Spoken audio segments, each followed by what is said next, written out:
I remind you all, guys, that this is recorded. All right, so just so you'll be aware. All right. Uh, Good evening, everyone.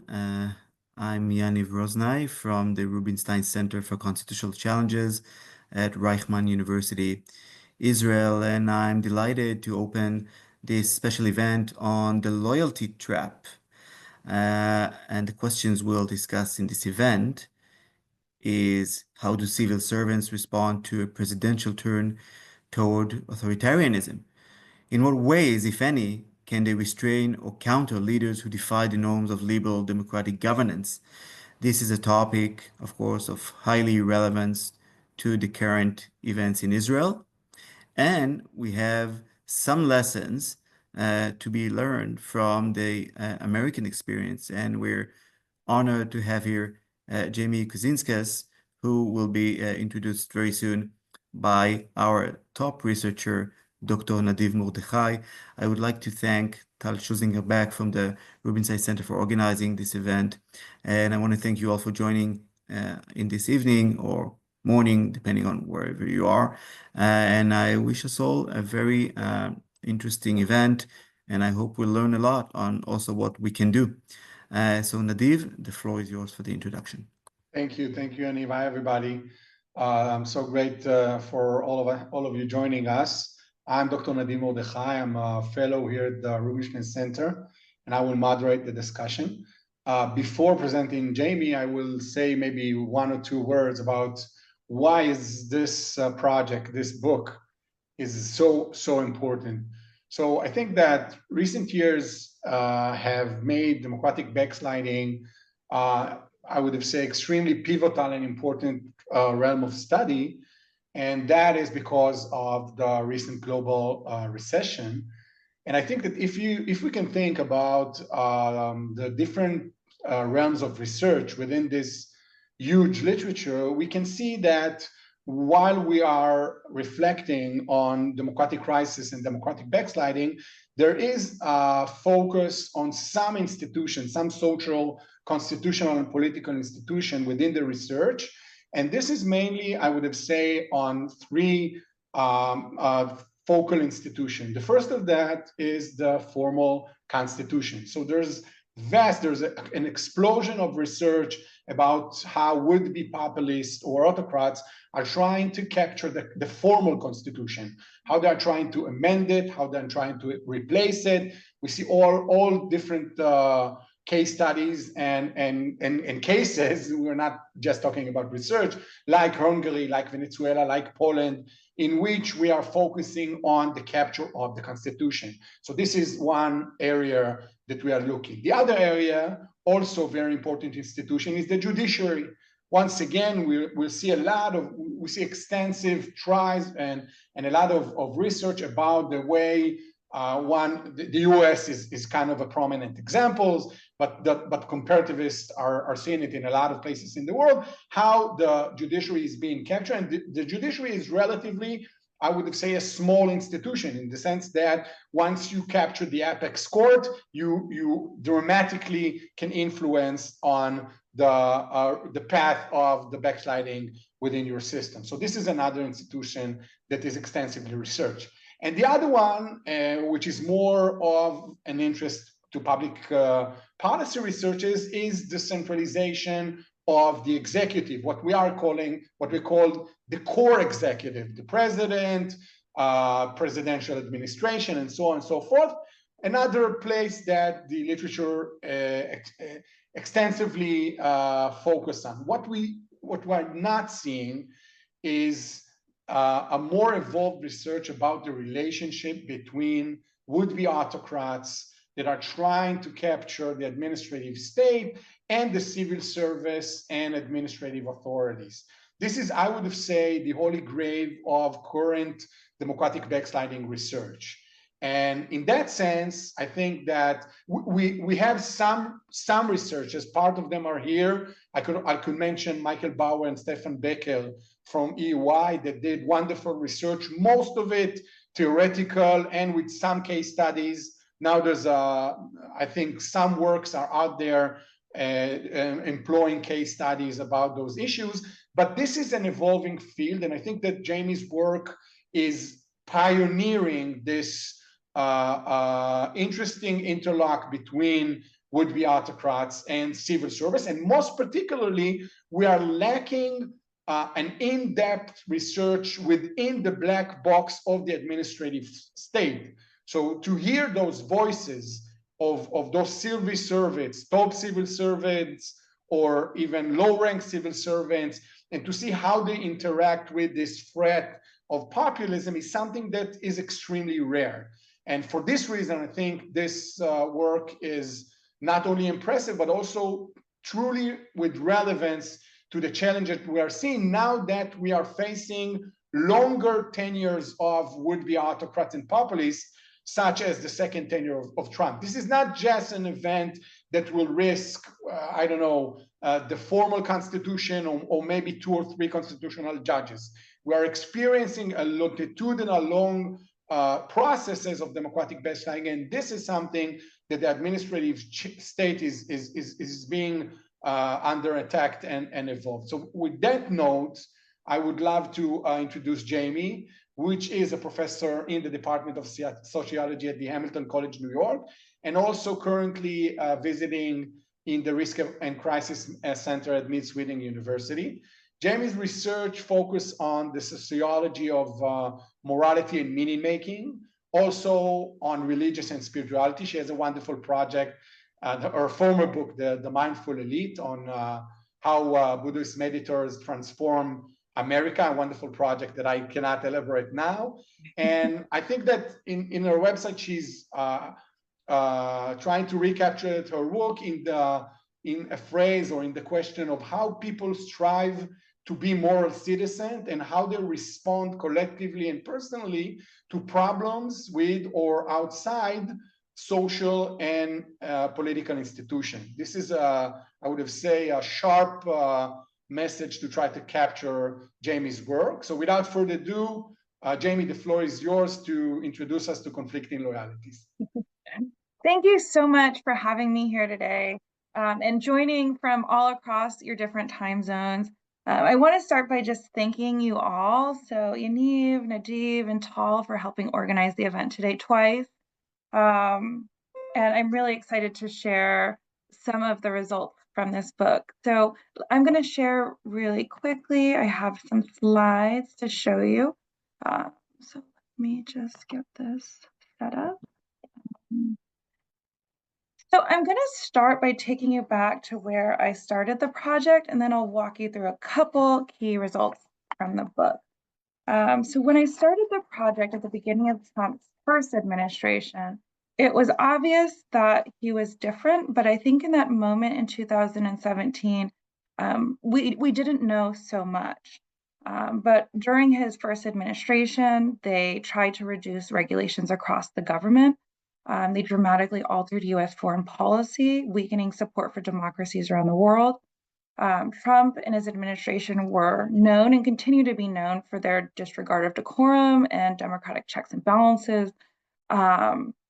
Their administration was also known for cutting civil servant protections with Schedule F, which they want to reinstate. And also they were known for being suspicious and sidelining career bureaucrats' expertise. Trump's also been known for attacking his opponents and for valuing loyalty above the law, the Constitution, and all else. So early on, this raised questions for me about how the civil servants would respond. Trump and his allies' leadership style cuts against the ethical bedrock of civil service in the United States. So to just talk a little bit, what is this ethical bedrock? What is the spirit of public administration? The federal civil servants that I spoke with care more than most employees about doing the right thing. They constantly would talk about it and describe their job as a kind of calling where they wanted to help the American public. They wanted to, they wanted to preserve democracy and be good stewards of the government. And so they tried to do this by approaching their work in a rational, technocratic, and nonpartisan manner. by striving for fiscal responsibility and efficiency, by abiding by the limits of their roles, and above all, hearkening back to trying to serve the government and the public. And so this is familiar to sociologists and to public administration scholars as adherence to a Weberian depiction of a legal rational state. This culture of public administration is also rooted in structures in the American government. So civil servants swear an oath to carry out their duty and adhere to the Constitution. They also they're limited by the Hatch Act, which limits their partisan political activity. They also are taught this ethical culture through trainings, through their supervisors, through experienced people in their offices. And so it really pervaded so many aspects of their work and came up over and over again. So that led me to these questions. How do civil servants devoted to a democratic and technocratic legal state respond to a president with autocratic and authoritarian tendencies? Under what conditions do they resist or comply? And if they largely comply, how do they make sense of it given their professional obligations to the state? And so to answer those questions, I did 120 interviews. I spoke with 67 mid and high-level career civil servants serving in executive and independent agencies across the government. The people who I spoke with identified at the end of interviews as political centrists ranging to Democrats. I did try to reach out to Republicans as well, but they didn't feel comfortable participating. I also interviewed 12 former civil servants who worked in some of the most contested and politicized parts of the government over the past 50 years as a baseline to see how people responded to other anti-bureaucratic administrations or policy agendas. So I talked to people across the course of the government of the last term. So speaking to 45 people in 2017, repeating some interviews and speaking to some new people in 2018. And then in 2019 to 20, I spoke with people in the most dynamic parts of the government, the most politicized parts of the government. And that was cut a bit short with the onset of COVID. So I can talk about sampling later, but I want to make sure I have time to talk about some of the key findings from the book. And so first I'll talk about some of the loyalty traps and other professional binds that career civil servants experience. Then I'll talk briefly about the organizational dysfunction and decline that led to. And lastly, I'll touch upon the handful of people who did engage in more overt resistance and acts of moral courage. So I want to start by acknowledging that every single person I talked to evoked the spirit of public administration at different points as touchstones in our interviews. So everyone referenced some of this, so that their job was to serve in their particular role in their agency and support the mission. They talked about the importance of political neutrality and serving different appointees in executive administrations. They said their job's not to make political decisions based on their own political beliefs, but to support leadership. And they said they're not supposed to talk about partisan politics at work. They also had a lot of different ways of rationalizing and minimizing concerns, even as warning bells were sounding with the first Trump administration. So multiple people said the government's like a cruise ship. Even though one person said, although it doesn't turn on a dime, like we can see packages falling off. But they said, the government's stable, it'll keep going. They had faith in that. They talked about how where they were working, it wasn't as bad as other parts of the government they were hearing about in the media. So that was another way of minimizing concern about where they work. And then quite a few people told me well through, the middle of the administration, we want to give them a chance. Let's wait and see.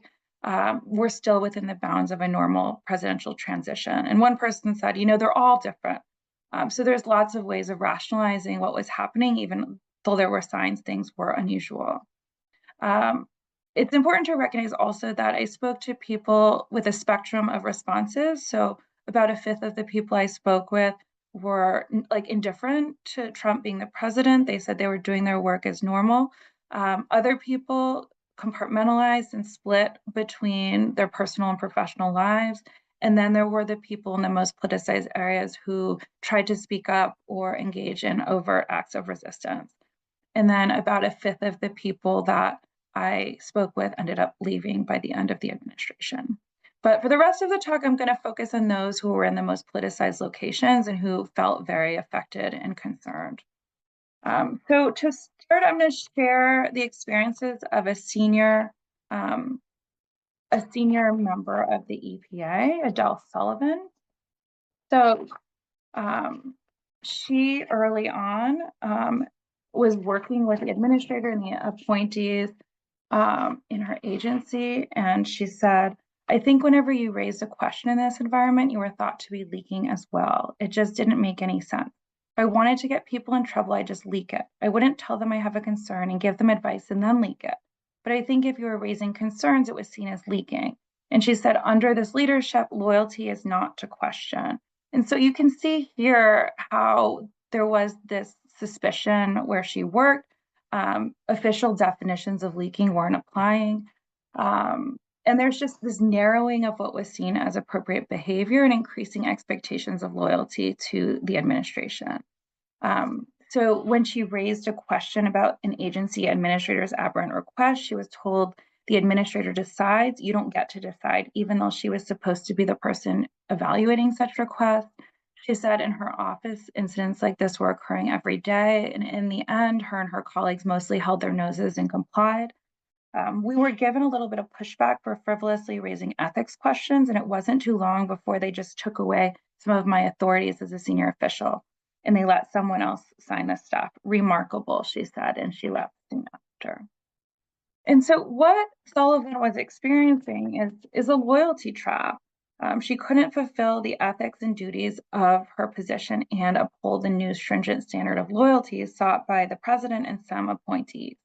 And so I saw senior civil servants, career civil servants, and I think appointees too, experiencing these loyalty traps. And it was the people who were interfacing between the administration and career civil servants in politicized areas of work. And I think it's really important, and this is kind of my sociological background coming in, but it wasn't like these people had, these theoretical ethical dilemmas in their head. It's important to acknowledge like where they were situated, basically on the front lines of this professional group conflict in a very hierarchical institution. And so the people who did have the ability to speak up in the efficacy, basically they could do so because of the power they had, which was grounded in their position and grounded in their networks. And so here, I think it's important to acknowledge that there's consequences of this kind of leadership and the suspicion they had of career civil servants, the foreclosure of voice, the retaliatory threats and actions they started taking in some parts of the government, and the excision of experts from important policy and decision-making processes. And so I think that first it's important to acknowledge like this is what the leadership looked like and this is what people were reporting. But second, it's important to also acknowledge the chaos of the Trump administration. And so part of what I was hearing from career civil servants is they were just confused.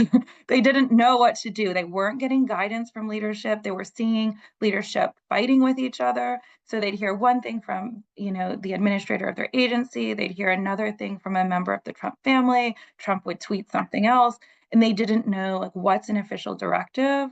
Like, do the people making the decisions actually have the power in their specific roles to give these guidance like down the chain? What do we do? And so added to that was the fear of reprisal, the suspicion, and the anxiety, and the breaking down of morale, the breaking down of that spirit of public administration as they saw appointees and the president not being accountable to the norms, and even in some cases, the law. And so then there were all of this like downward spiraling of solidarity, morale. People felt more isolated and less willing to speak up. And that led to poor work in a bunch of places in the government. And so people talked about misinformation spreading.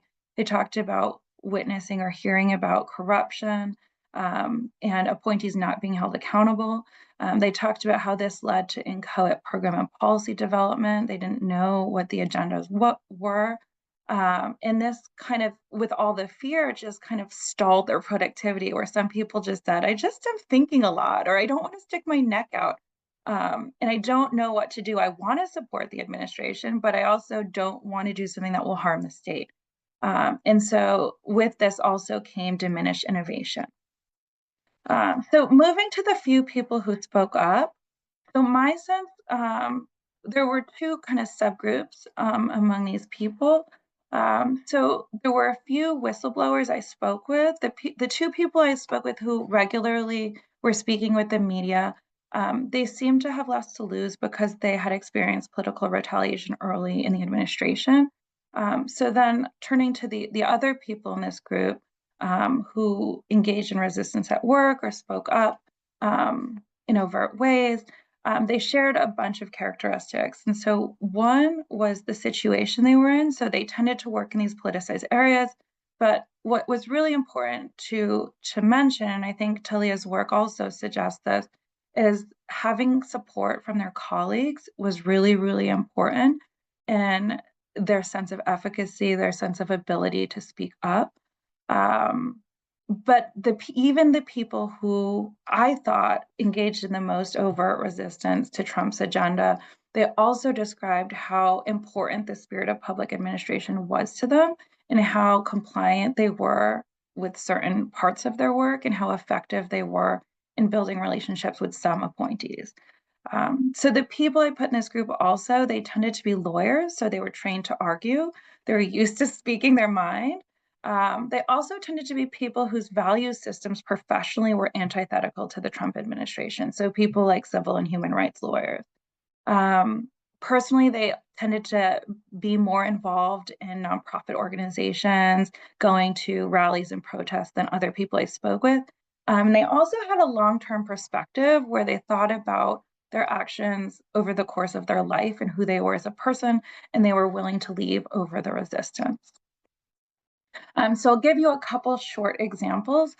So Marie Grossman was one example where she was a long-time career civil servant. She had been in a prior area that had experienced political retribution and she lost her position. But when I talked to her at the beginning of the Trump administration, she said she was a little surprised by her approach. Because if you remember, I told you when I was younger, I was really one of the people who kind of fought, right? But as a senior civil servant, she said she had multiple duties and responsibilities, and she was really focusing on trying to share her expertise and knowledge with political appointees to help them advance their agendas. She wanted to protect her staff, but she also wanted to maintain her commitment to civil rights. And she felt kind of lost and like she was not sure what to do. And when I spoke with her a year later, she was really different. By 2018, she'd successfully opposed several items in the Trump administration's agenda. She'd saved civil rights protections and retained government services for millions of people. She'd prevented political appointees from hiring poor candidates in her office that she thought would damage the work environment there. And she'd softened decisions from the White House. On several occasions, when political appointees altered reports she'd written on key issues, after a few sleepless nights, she said she refused to sign the document. And so I asked, like, what's changed in the past year? You seem much more confident and efficacious. And she said that what had changed was that an appointee several levels above her had come into office who valued law and respected her expertise. And they'd established a really good working relationship. So even though she was fighting with some appointees by the middle and end of the administration, like outright fighting matches, she felt protected from above. My second example is the opposite. So Brian Taylor is someone who didn't have an appointee over him when he started the administration. And at that point, he said that he was willing to stretch the bounds of his role, which is pretty unusual among the people I talked to. And he said, I'll just go out and pretend to be more important than I am, or just make the connections and use the connections I have to make things happen and do some of the work. This changed a lot by the end of the administration. And so what happened with him is that an appointee came into office. And with that, he said, our dynamic changed because we had a political appointee in the office heading us. And so we had to sort of rebuke ourselves a little bit or be more strategic. Like I said, align ourselves. I also observed just the steady degradation of morale. There was a lot more people closing the door to the office and just holding up. there was a lot more like hunker down, endure rather than esprit de corps kind of approach. There's a lot more like, well, you're working in that shit sandwich, so that's what you're doing. There's like no point in really commiserating. Everyone has their own particular burden to carry, and a lot more just frustration that normal processes just aren't working. I still have a good group of colleagues. We're all just super depressed. And so in conclusion, I captured a lot of these different binds that people were experiencing, from personal, moral binds to loyalty traps at senior levels to really impossible professional binds downstream, where people just didn't know how to execute on their projects, whether to support them or not, amid conflicting guidance and different opinions from the administration. And so one of the other key findings is that the people that I talked to were trying so hard to maintain this spirit of public administration and uphold the different ethical obligations of being a career civil servant in the United States. But even so, they could contribute to democratic backsliding by trying to do that. And they had a lot of different rationalizations to justify their compliance. They described a narrowing of their ability to speak up, and then we're watching and documenting organizational decline in the most politicized parts of the government where they were working. And like more people than I expected early on, about a quarter of the people I spoke with left their positions by the end of the administration. So that's just like a quick nutshell into the book. There's so much more, but I really look forward to hearing from our other speakers and learning more about what's happening in Israel. Okay, thank you so much, Jamie, for that introduction. Maybe we'll start with Moshe. Professor Moshe Maor is a professor of political science at the Lauder School of Government and Diplomacy, and also a board member here at the Rubinstein Center. He has extremely diverse realms of research within public policy. Maybe just two of them: the unproportionate policy response and a tipping point and nonlinear changes in policy. Maybe Moshe will try to talk about tipping points in leaving the civil service. And maybe one more anecdote before giving Moshe the floor. Moshe served as a member of the Israeli Council of Higher Education, and there he overtly resigned after the Minister of Public Education tried to politicize the council. So this is maybe of relevance to our discussion. Moshe, please, the floor is yours. Thank you for joining us. Okay, thank you for inviting me. Let me start by saying that on the chapters I've read, this is clearly a comprehensive analysis. And not only this is a comprehensive analysis, it's a wonderful concept, the loyalty trap, a concept which describes the conflicting loyalties civil servants experience during Trump's first presidency. I like the concept because it really highlights the tension between civil servants' professional duty to uphold democratic principles, laws, and public service ethics on the one hand, and the personal or political loyalty demanded by increasingly populist and autocratic leaders. I have to say that as an Israeli, the timing of this book couldn't be better. Israel's extreme right-wing government is attempting to limit the Supreme Court's power to exercise judicial review, control judicial appointment, and restrict the authority of its legal advisors.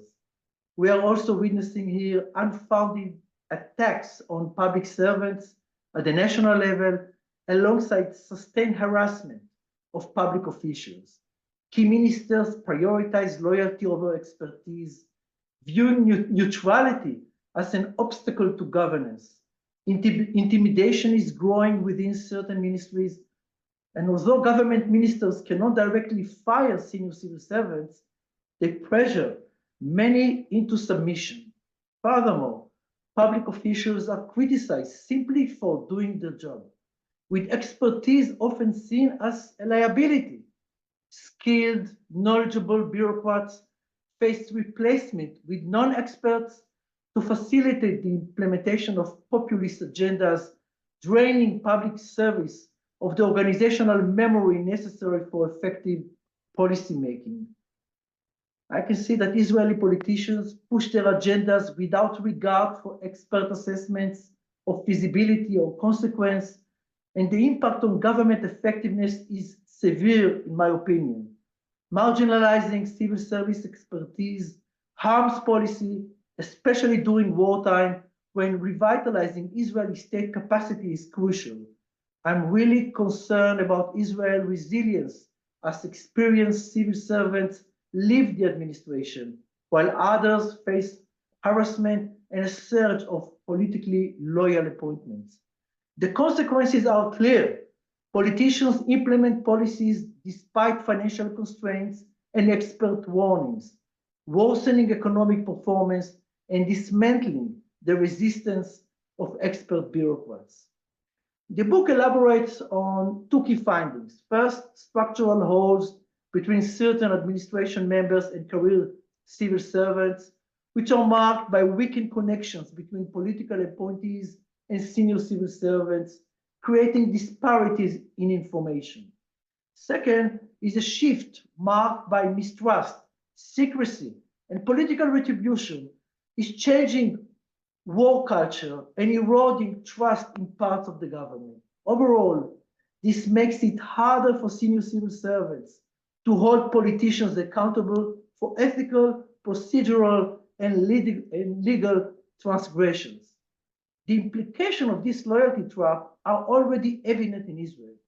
Senior civil servants increasingly refuse to navigate the conundrum of divided loyalty between their professional responsibilities and political demands, especially amidst judicial overhaul and rising political pressures. Based on numerous informal conversations I've had with senior civil servants, it is evident that those who view attempts to limit the Supreme Court's power as a threat to democracy are leaving government. The senior civil servants I've spoken with emphasize their fear of the right-wing media, which plays a significant role in amplifying intimidation.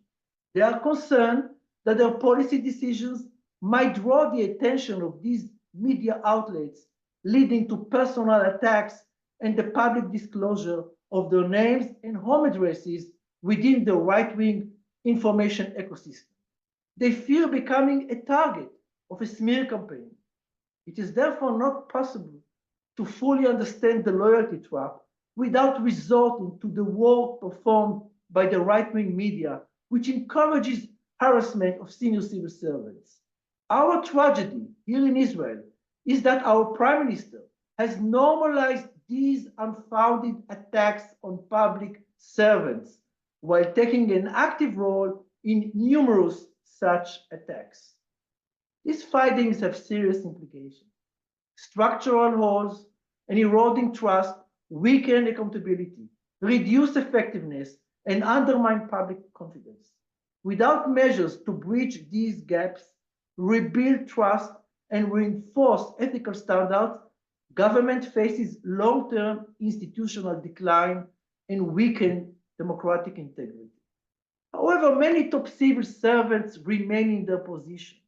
The book shows that bureaucrats hold varied perspectives on the threat that politicians' action pose to democracy.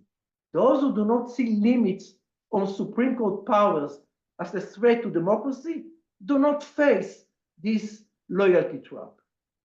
Overall, this book lays an excellent foundation for further research into how populist governments seek to homogenize the upper echelons of the civil service, disregarding traditional checks and traditional balances. Thank you. Thank you, Moshe. That was a quite gloomy response, but sadly true. It's also extremely important to talk, maybe outside the scope of this book, about the relationship between media outlet and media platform and attack on the administrative state. Because in Israel, we are witnessing, as Moshe mentioned, a strong campaign with all kinds of right-wing media outlet to straightforward delegitimate civil service. This is something that just aggravates as time unfolds. Thank you, Moshe. We are heading towards Professor Sharon Gilad.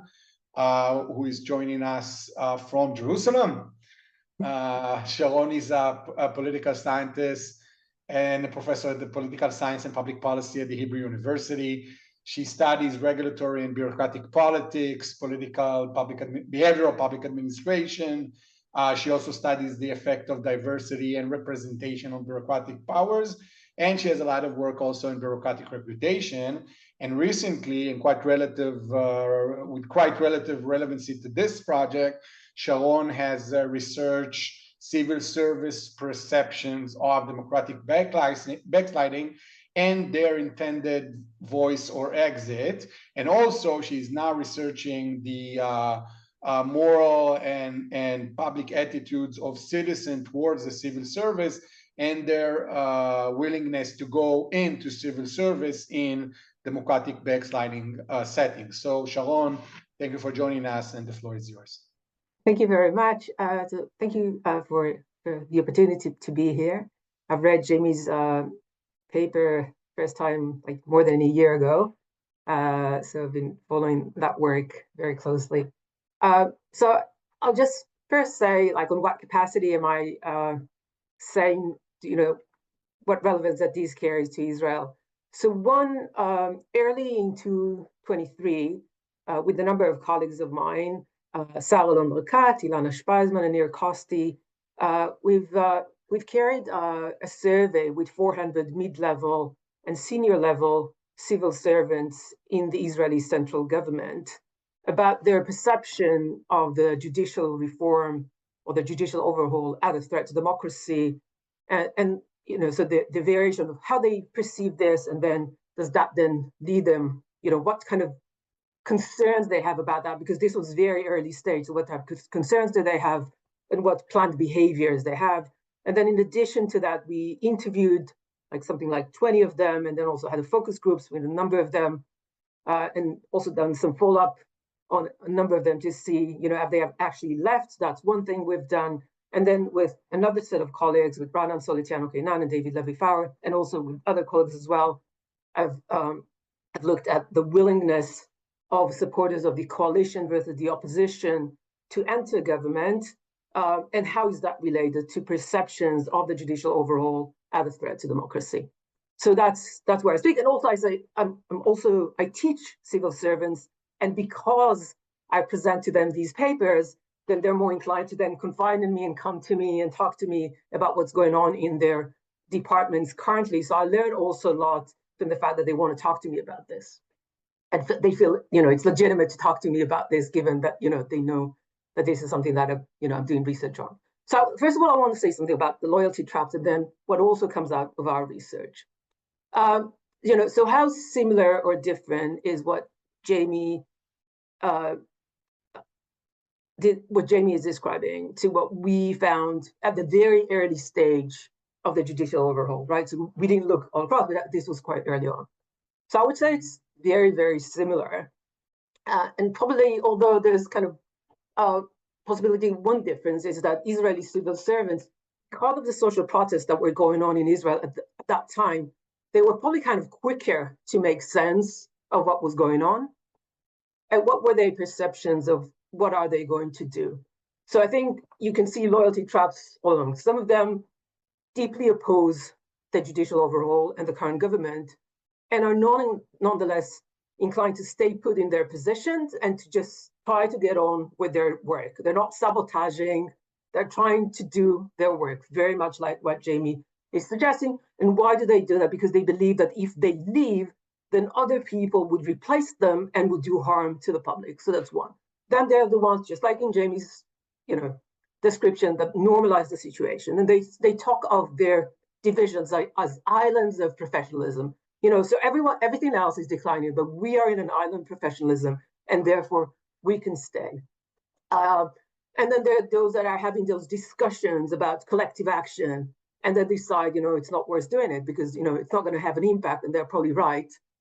But again, it's a way of coping, right? And having those discussions, and then at the end deciding that you cannot act because really it's not going to be very fruitful.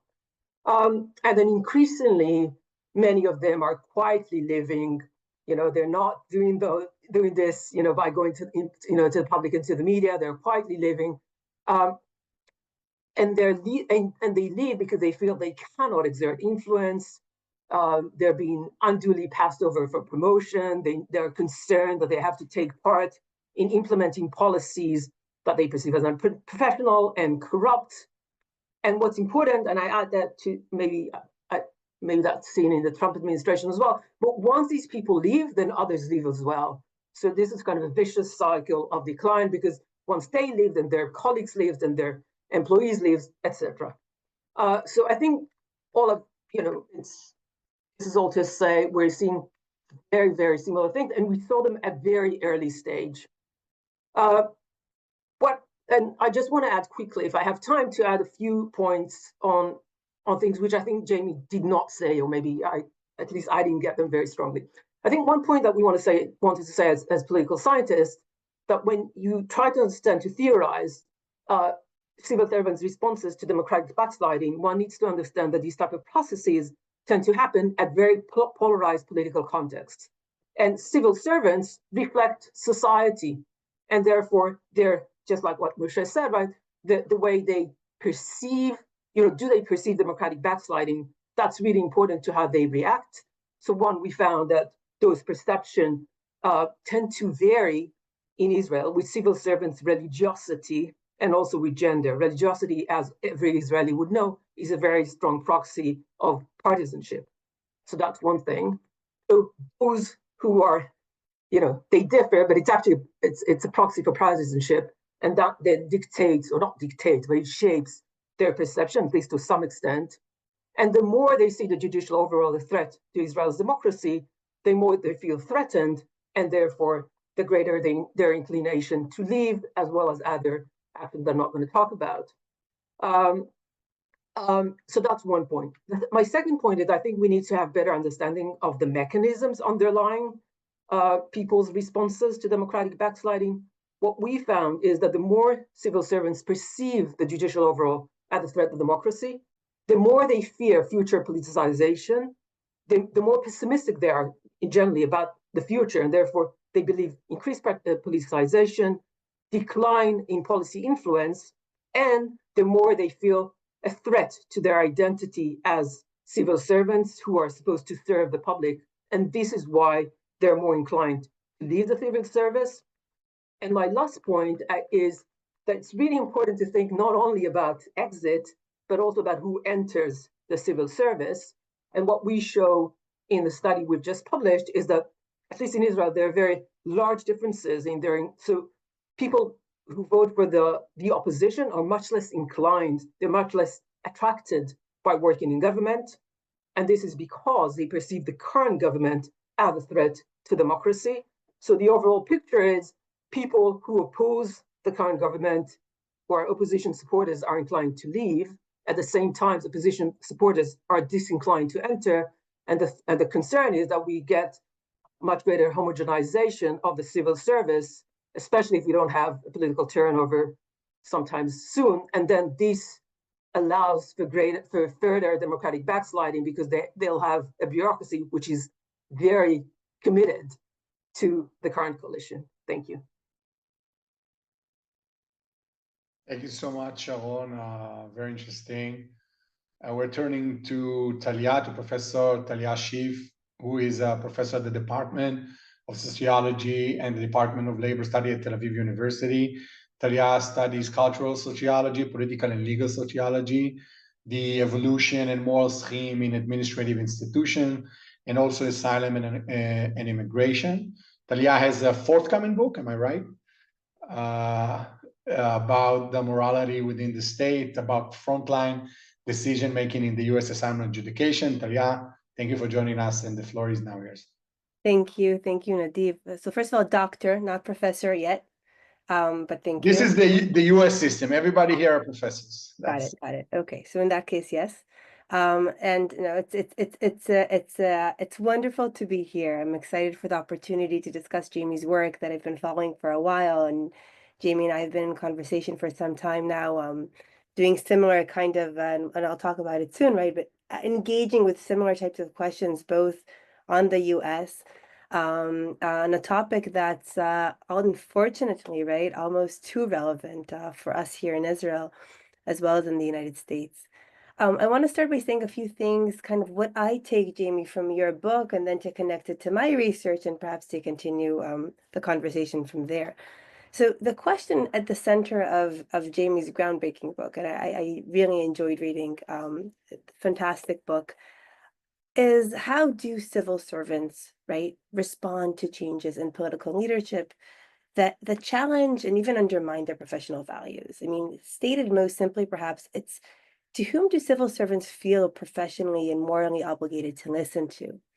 And your book raises fascinating and important questions that extend, obviously, right, far beyond the Trump administration. These are questions concerning how civil servants respond to moments of democratic backsliding, as many of the of the panelists have already said. It's a book about the actions of bureaucrats who are subject to rules, policies, and norms, which they perceive as undermining the very professional values and norms that define who they are, professionally and morally. So Jamie's work provides us with fascinating insights concerning how such bureaucrats respond to tensions between, on the one hand, their professional values and the actions required of them. And I want to focus on two related points that, in my opinion, advance our understanding of bureaucratic action in these times of crisis and regime change. And you mentioned this, Jamie, yourself, kind of in the introduction to your book. So this is not new, but I want to focus on them because I think they're both two very important and related points, and they kind of connect me to my focus and my own research. So the first concerns what we already talked about, right? The strength of professional and institutional norms of loyalty to the agency and government. And when I read your book, this surprised me. I mean, the strength of their loyalty, right, to agency and government, and to and you kind of you tell very you give multiple examples of how civil servants, right, on the one hand, express dismay, anger, fear, concern at what they argue was, democratic backsliding or what the administration was doing.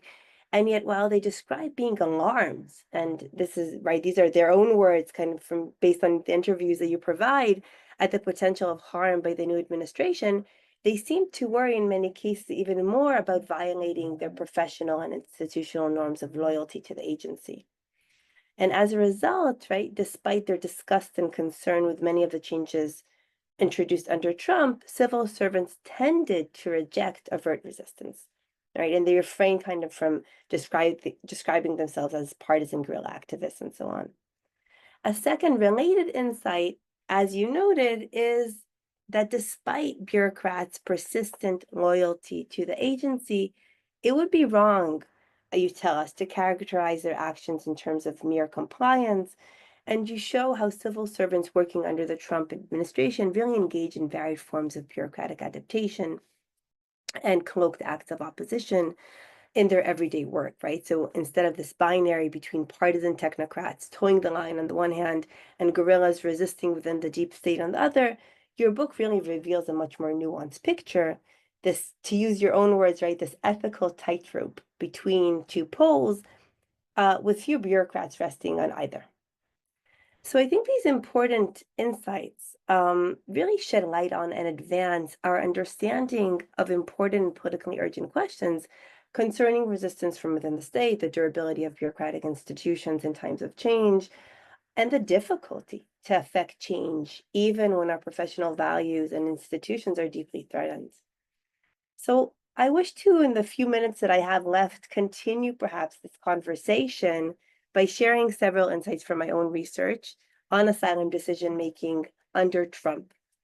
My concern, very much kind of in alignment with Jamie's concern, is how do bureaucrats negotiate what I term their institutional identification in such times of democratic backsliding and crisis, right? What are the factors that lead some bureaucrats to invest considerable efforts in reaffirming their institutional identification despite laws and policies that undermine their professional values, while others opt for various forms of exit?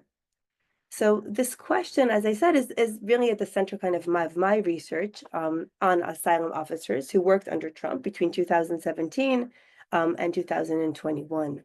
So just a bit of background. A lot, Jamie, of kind of what you described about, you gave a much broader picture about various civil agencies under the Trump administration. Here, I'm focusing only on the asylum agency, but a lot of what you described really resonated with what I found in my own work, where asylum officers increasingly describe their professional integrity and morality as being under threat, right under the beginning of the Trump presidency, and actually in contrast to what many asylum officials anticipated would happen. The administration enacts many administrative changes that really dismantle existing protections, eliminate pre-established bases for asylum, override legal precedent, and really change in a very significant ways the asylum administration and kind of what asylum officers termed as their service missions, their mandate. So I conducted 40 interviews with U.S. asylum officials. 33 of these asylum officers defined themselves the Trump-imposed policy changes as requiring of them to act in direct contradiction to their professional values and mandate. So like Jamie, I also discovered significant variation in how asylum officers responded to this rupture in their institutional identification, right? To this mismatch between their values and their actions. While some maintained their commitment to the institution by developing various strategies, right, for a kind of trying to blur the line between their values and the actions they were required to perform, others basically claimed that they were unable to realign actions and values and instead focused on various forms of exit. So these differences are especially, I think, surprising in my case because most of my respondents shared similar professional orientations, were subject to the same organizational cues, and similarly experienced the imposed policy changes as unjust. So existing organizational and legal explanations, I want to argue, overlook or at least do not sufficiently attend, and this is something that you mentioned yourself, Jamie, to what I want to argue is a critical but under-theorized factor that shapes in significant ways how bureaucrats negotiate their institutional identification in times of such regime change or crisis. And by this factor, I'm referring to bureaucrats' exchanges of thoughts and emotions with fellow colleagues, other members of their organization, about the meaning of their experienced crisis and their aspiration to resolve the crisis. Stated simply, and here I'm referring to my own research, when asylum officers were subjected to policies that required of them to act in ways that violated their professional values, one of the first things that they did was to turn to their fellow colleagues to exchange thoughts and emotions about their experience of crisis and about their aspiration to resolve the said crisis. And my findings reveal that differences in how officers interacted with fellow workers were consequential for the lines of actions they took in response to policies that violated their values. And I don't have time to really get into the kind of all my findings, but I do want to just say in just like 2 minutes, the major difference that I found, officers that were able to share their thoughts and feelings with fellow workers about their experience of crisis formulated what I call a shared aspiration for realignment, for moral resolution, for resolving the crisis. As simple as it sounds, officers referred to their collective efforts to act consistently with their values, regardless of whether their efforts ultimately succeeded, as an indication of their morality. Importantly, it was precisely this awareness that others within their institution, within their agency, shared their interest to resolve the experienced injustice and were willing to invest in its resolution that empowered officers with a sense of collective agency, a belief that they can affect change.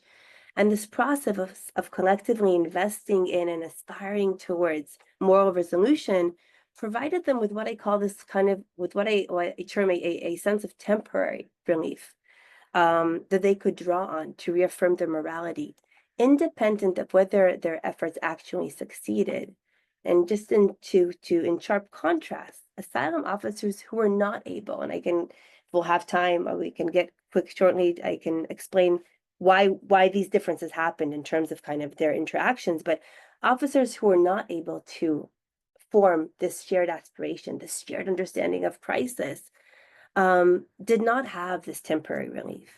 They felt increasingly alienated from their colleagues and from the agency at large. And they basically sought moral realignment by drawing bright boundaries, to use their terms, right, between themselves and the agency, and pursued various forms of exit.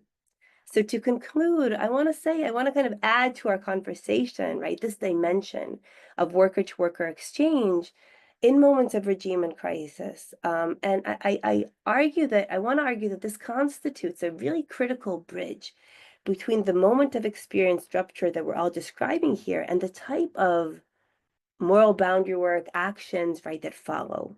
So kind of examining when and how bureaucrats generate shared aspirations, and the extent to which these turn into a basis of solidarity, is really critical to our ability to explain with more precision, right, how bureaucrats who do not significantly vary in their social attributes, organizational culture, and so on, nonetheless vary quite significantly in how they negotiate their institutional identification. So I'll stop there. Thank you. Thank you, Talia. Just to follow up part of your wonderful conclusions, I think that in 2023, when the judicial overhaul started in Israel, a lot of our academic networks were starting to cooperate.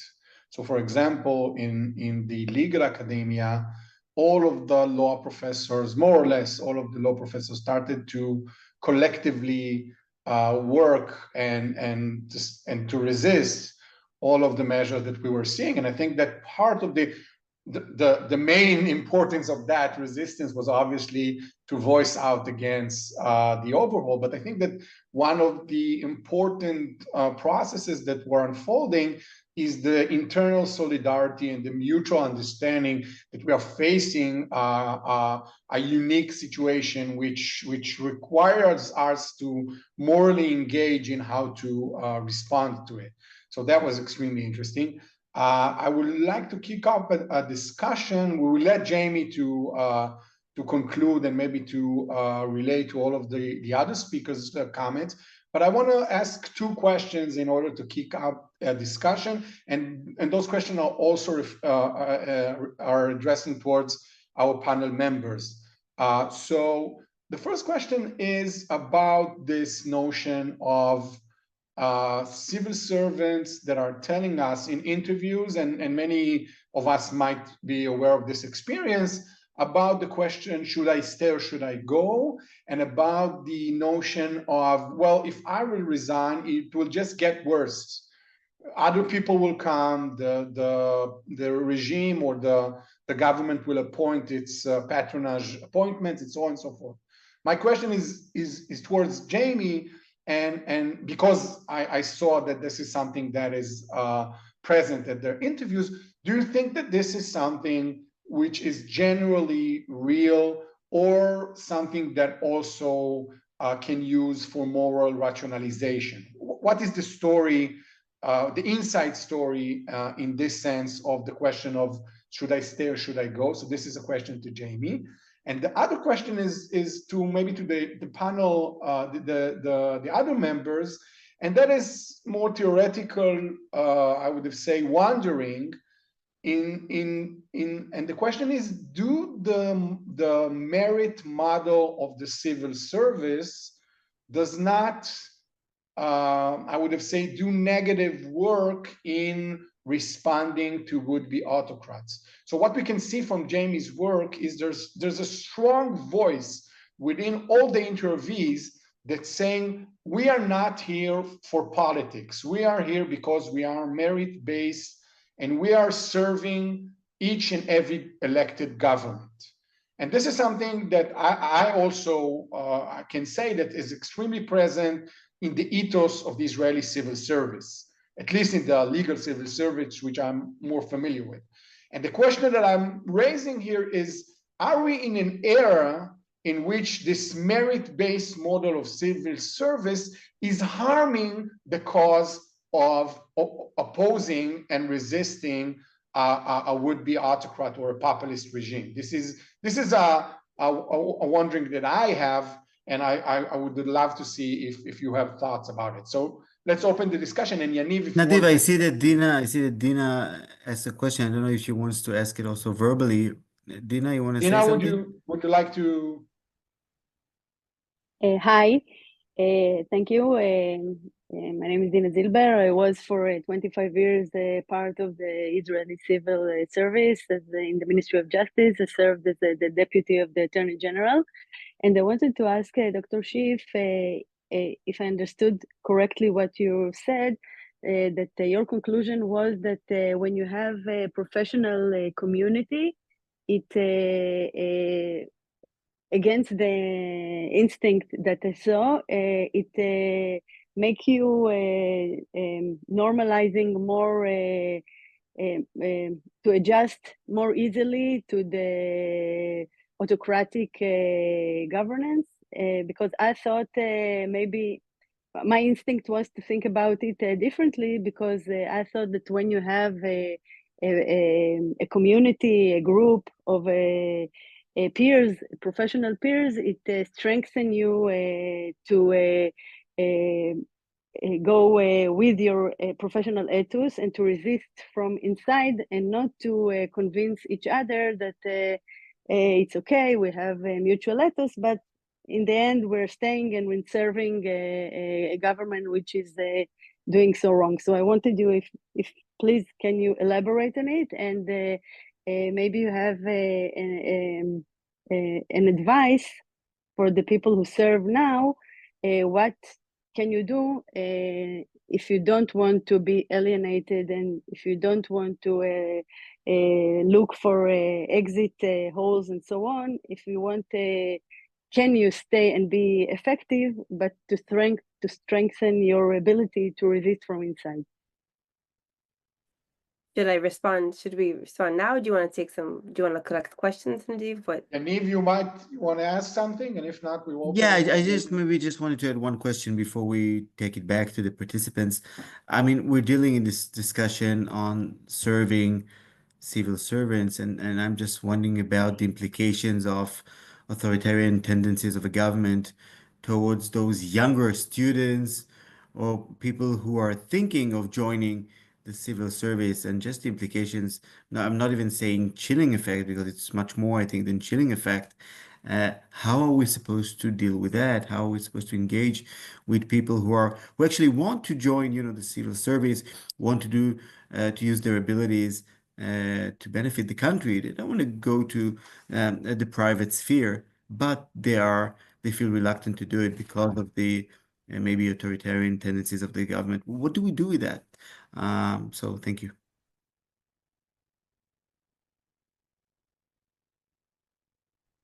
Maybe Jamie will kick off, or Talia. What?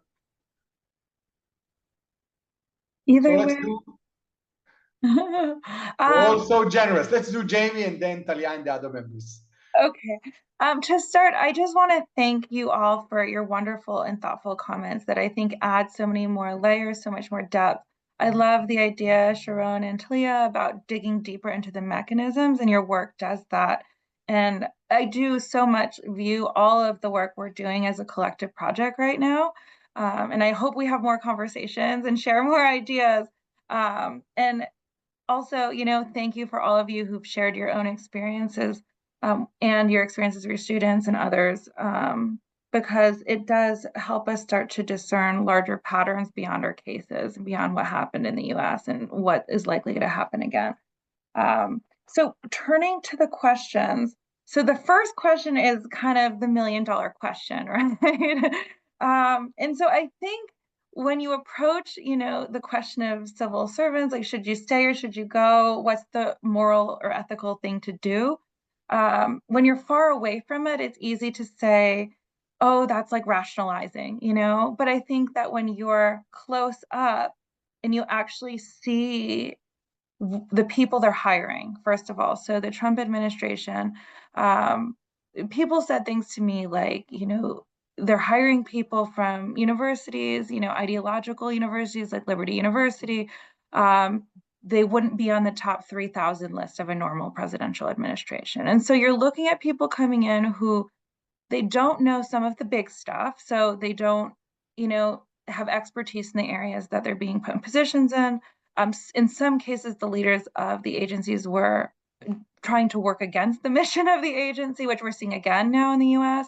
And then even the small stuff they were saying, like, so they'd be getting documents numbered, 1, 2, 3, 7, 10, 12, so it's just like sloppy work. And so you don't want to leave your position if you think someone like that is going to take it and then use government resources or power that can affect people's lives. So I think that that's a valid concern. And David Lewis actually has a recent article out where he's also kind of thinking that through and making the argument that that is a valid thing to say. And I agree. And speaking to what Sharon said about just these islands of excellence or islands that are operating and functioning amid larger dysfunction. So that, I think, on one hand, it's like, well, are they rationalizing to themselves? But then if they're seeing other places around them where things are worse, then it is indeed still functioning if they're doing some of the work, right? And so one of the other things that people said to me is they were trying to preserve the structure of the government. So even if they were serving fewer people or they were having less of an impact, if they stayed, they had the institutional memory, if they maintained the structure, if somebody else or when the next president came in, it'd be much easier to rebuild than if they, got rid of a whole, office, a regional office, or they, shut down like a whole office. So I think that those are all valid concerns. Like the staying enables them to keep the institutional memory and protect some of the practices and also hopefully retain some of the good people. And that is a real cycle where when some people leave, then other people lose morale, solidarity, and are more likely to leave as well. So and this is why I call it a trap, is because there isn't really a good solution, right? I mean, and that was something very sobering to realize, is that I don't have necessarily like much better options or advice in some cases. They're just in very challenging situations. And so one of the things that I've been thinking about now with the next administration is stay as long as you can, build solidarity, try to keep morale up. Like, Talia said, talk to people, all of that, I think, because you don't want other people coming in your place. So the second question you raised is really interesting. I think that I'm realizing in this populist moment in the US that people like us are what a lot of this like populist movement is criticizing. So people who, went through this meritocratic system. In the US, it's very unequal, it's hard to access. And so people who feel like we're the problem, right? So the civil servants are the problem. The people I studied who went to the top universities, who got good grades, who then went on to have very successful careers. And I was really impressed by the caliber and the knowledge and the complex strategic thinking of the career civil servants I talked to. I really admired a lot of the people I talked to and thought they were exactly the person you'd want in those positions. And so the idea that this system is not capable of responding and forestalling democratic backsliding or hindering an autocrat is exactly what I found. And so that raises questions of like, what do we do now? And I think one of the things that I pinpoint in the book, which also Timothy Snyder pinpoints in his book on tyranny, is, falling back on vague language that people think is politically neutral can be part of the problem. But there's also, the other side of that sword is that in some cases, there's bans on funding for certain projects. So climate change, things were zeroed out that had the words climate change. So again, this is a bind where if you don't use the word, then the work weakens and you're not really doing the climate action that's needed globally. But if you use the word, then the funding might get cut, or you might get fired or pushed out or marginalized. So all of these different things. So it's a really challenging situation, but I do think that, and actually I've been talking a lot, and this is why these international conversations are really important and these case comparisons are really important. I've been talking, and I'm working on a paper actually for an edited volume that Michael Bauer is working on right now, with Mariana Costa Silveira, who's studying Bolsonaro's regime and civil servants. Brazil, yeah, on Brazil. And so there, the civil servants that she studied had more support from external professional organizations. So exactly like you were saying with your scholarly network, I think that that's something that is so important in keeping people honest and using appropriate language to call out the ethical and legal transgressions that are happening. So I do think like more in the US, the people I spoke with felt isolated and they didn't have that kind of network. And so that's something that I think we can all be thinking about more in the academic community. Okay, that's great. I think if we're talking about network of support and solidarity, Talia, you wanted to jump in. Yeah, so Dina, thank you for the question. It's you're absolutely right. I mean, kind of it goes against our intuition, but what I saw, at least in my own research on asylum officers, is exactly what you stated. It was I don't think I didn't mention this when I talked, but I basically interviewed asylum officers from different offices. So I think there today 11 offices in the United States, asylum offices located in different areas in the country. Asylum officers that worked in offices where they were able to kind of form this a community of peers that shared their experience of crisis, that shared their kind of aspiration to fight for a better future and to fight for moral resolution, were the officers that in practice continued much more to comply with the administration, and in practice often to do bad things or things they themselves objected to. And it's part of the reason is they obviously didn't say this, right? I don't think they even saw it this way, but it was their experience of being part of a group that really cares, that allow them to really believe that they can fight, that they can change, that perhaps they can and it was those exact officers that really used the rationalization and the justification of, if we go, other people, those that really don't care, that will not invest in trying to resolve the crisis, will take our place. Whereas officers that were not able to form this shared community of peers,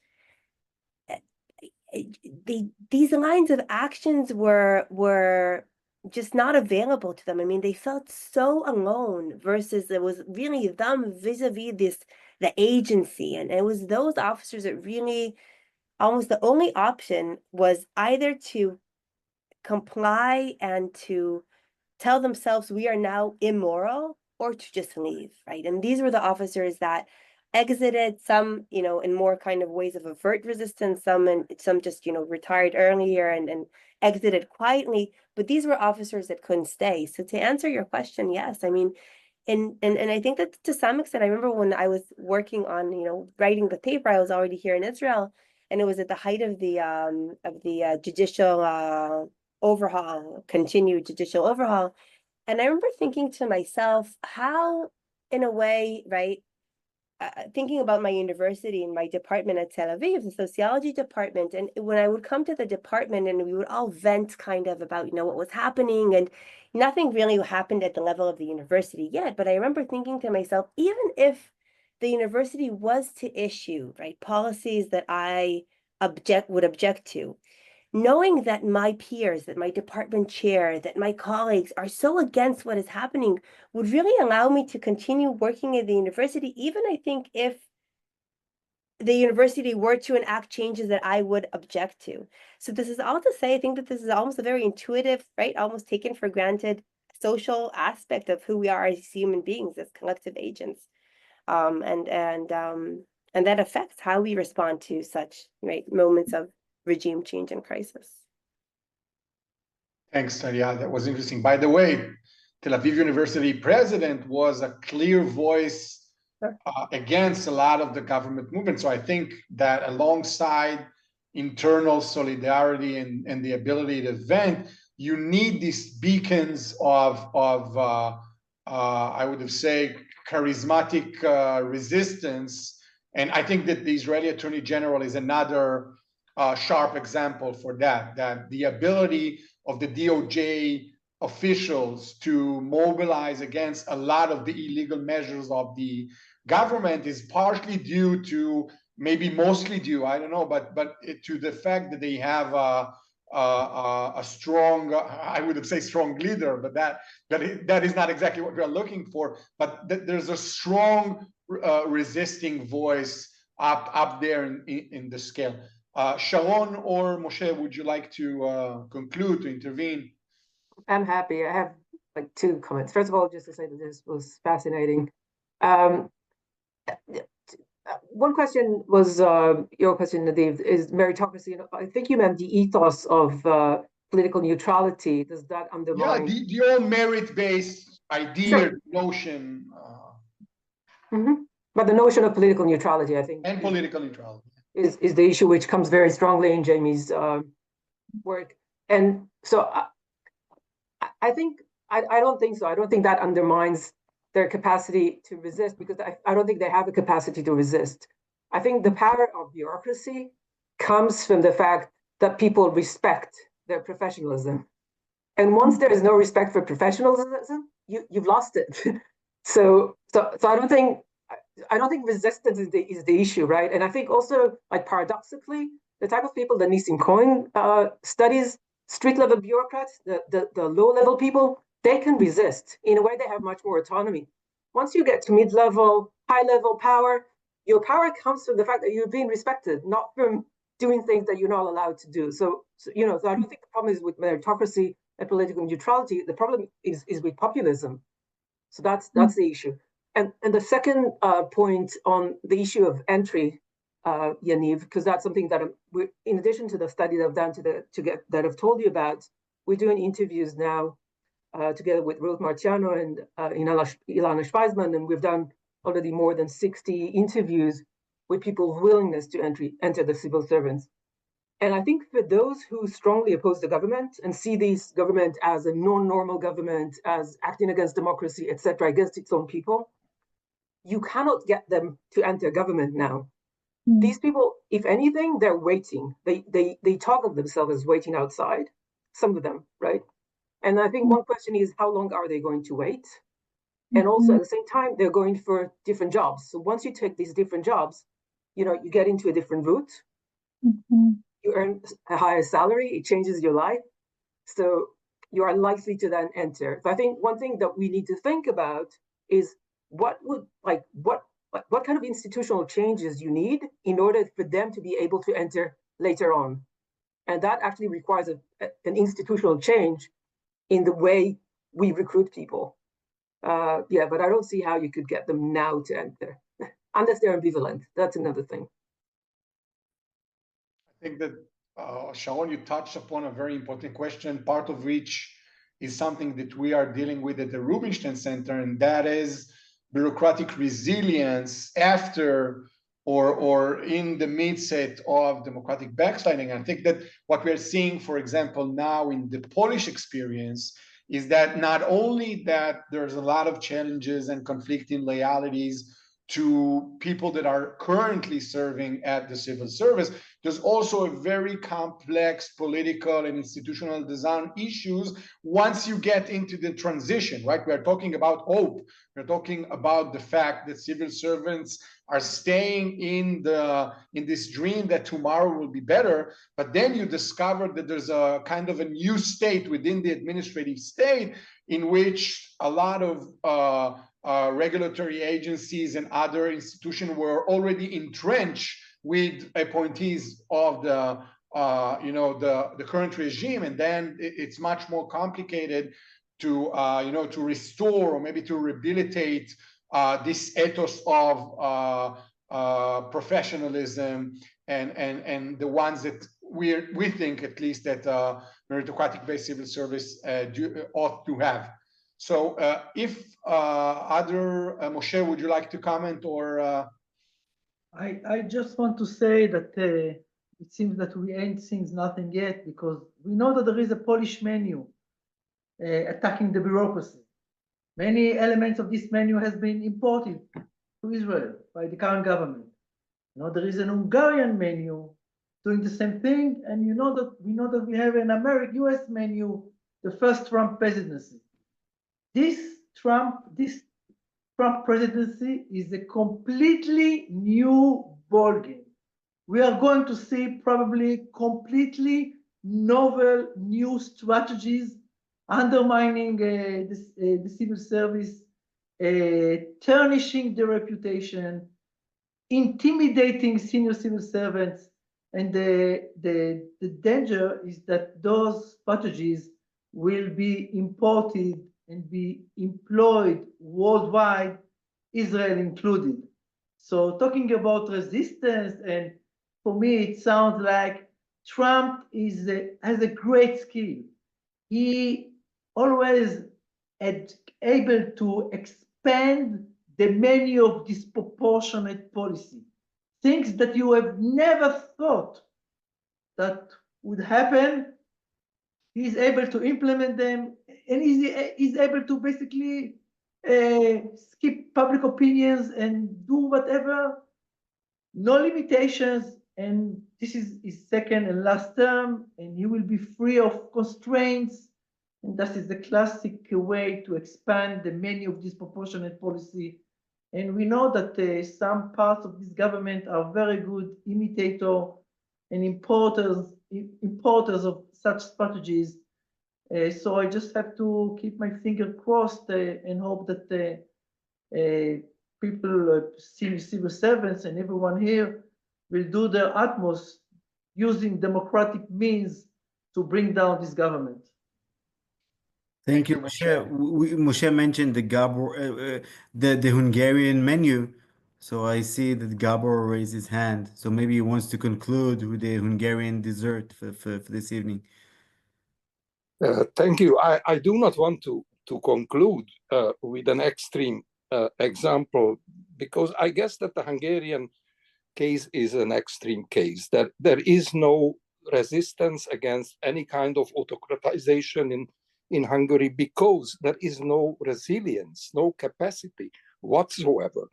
So my question would be regarding the US case, also watching recently the possible appointment of a new FBI director, whether the usual institutional resiliences in the US system, constitutional guarantees for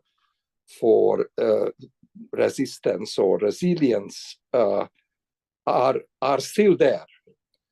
So watching the Supreme Court nominations in the previous Trump term seems to predict that this institutional resilience is almost over.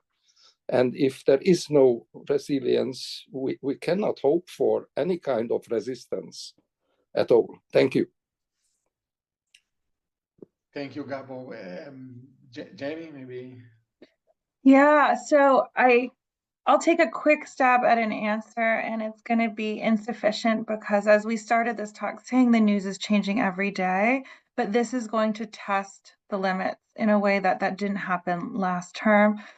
So one, having, support, basically party support across all three branches of government, right? And the Supreme Court has been increasingly making decisions, including, basically making it impossible to charge the president with illegal behavior while he's president, right? So that is a huge change. The other thing that happened last administration was the Trump administration, I think, was already avoiding the Senate confirmation process by putting people in acting roles. And so that could, and there were also cases, there were also cases where they were illegally putting people into positions. So, and I don't think they were held accountable for that either. So Yeah, I mean, I think that that is a very reasonable fear, is that we're going to watch the checks and balances get eroded unless Congress steps up or the Supreme Court steps up. And I think that having seen so many Republican congressmen not get reelected who spoke up against Trump has really, really terrified a lot of the Congress people and the Republican Party. And so basically, I mean, Trump now has full support of the party, right? So that's also different than when he was elected last time. So yeah, all signs are pointing to trouble right now. Well, this is not a good note to finish the webinar with. So I might just in order for us to go back to academic discussion, I might say that, you know, all the project of the administrative state was all about trying to move from a patronage and a nepotist system towards professional, democratic, and worthy design of state decision making. And if we are, as Moshe and as Gabo told us, and this is something that we see extremely prominent, what we're seeing in the Trump administration new appointees is a movement back in history behind the Pendleton Act towards nepotist and totally patronistic kind of way of governing. And I think that it is still, from one hand, it is extremely depressing, but from the other hand, the administrative state will still stay there. And for that reason, I think there's extremely importance of hearing the voices of those civil servants. And in that sense, I think the Professor Kaczynski's project is extremely important. So I want to thank Jamie for joining us here and all of our panel members. I want to also thank Tal, our administrator, for administrating this evening, and Yaniv for hosting it in the name of the Rubinstein Center. Thank you all. We will probably also embark for a symposium surrounding Jamie's book. So the ones that stay tuned for this as well, and have a wonderful evening or afternoon wherever you are. Thank you very much, everyone. Thank you all so much.